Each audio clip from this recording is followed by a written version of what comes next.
Ration വിതരണം ആരംഭിച്ചു. Christmas പ്രമാണിച്ച് ഡിസംബറിലെ റേഷനിൽ നീലക്കാർഡുകാർക്ക് 5 കിലോ അരിയും വെള്ളക്കാർഡുകാർക്ക് 10 കിലോ അരിയും അധികം ലഭിക്കും. ക്രിസ്മസ് പ്രമാണിച്ച് ഡിസംബറിലെ റേഷൻ വിതരണം ആരംഭിച്ചു.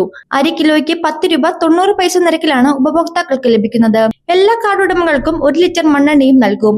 ഈ മാസം മുതൽ സപ്ലൈകോയിൽ നിന്ന് ലിറ്ററിന് 319 രൂപ നിരക്കിൽ 2 ലിറ്റർ വെളിച്ചെണ്ണ ഓരോ കാർഡിനും നൽകുന്നുണ്ട്. എല്ലാ മണ്ഡലങ്ങളിലുമുള്ള സഞ്ചരിക്കുന്ന സൂപ്പർ മാർക്കറ്റിൽ സബ്സിഡി സാധനങ്ങളും ബ്രാൻഡഡ് നിത്യോപയോഗ സാധനങ്ങളും ലഭിക്കും.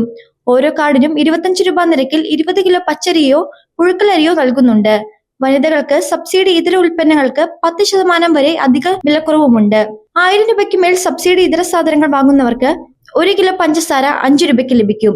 500 രൂപയ്ക്ക് മേൽ സബ്സിഡി സാധനങ്ങൾ വാങ്ങുന്നവർക്ക് 250 ഗ്രാമിന്റെ ശബരി ഗോൾഡ് തേയില 25% വിലക്കുറവിൽ നൽകും. ഡിസംബർ 21 മുതൽ ജനുവരി 1 വരെ തിരുവനന്തപുരം, കൊല്ലം, പത്തനംതിട്ട, എറണാകുളം, കോട്ടയം, തൃശൂർ എന്നിവിടങ്ങളിൽ പ്രത്യേക ക്രിസ്മസ് ചന്ത നടത്തും. താലൂക്ക് തലത്തിൽ തെരഞ്ഞെടുത്ത സൂപ്പർ മാർക്കറ്റുകളിലും ചന്തകൾ ഉണ്ടാകും. 250-ലധികം ഉൽപ്പന്നങ്ങൾക്ക് വിലക്കുറവും പ്രത്യേക ഓഫറുകളും ഉണ്ടാകും. News desk life Malayalam.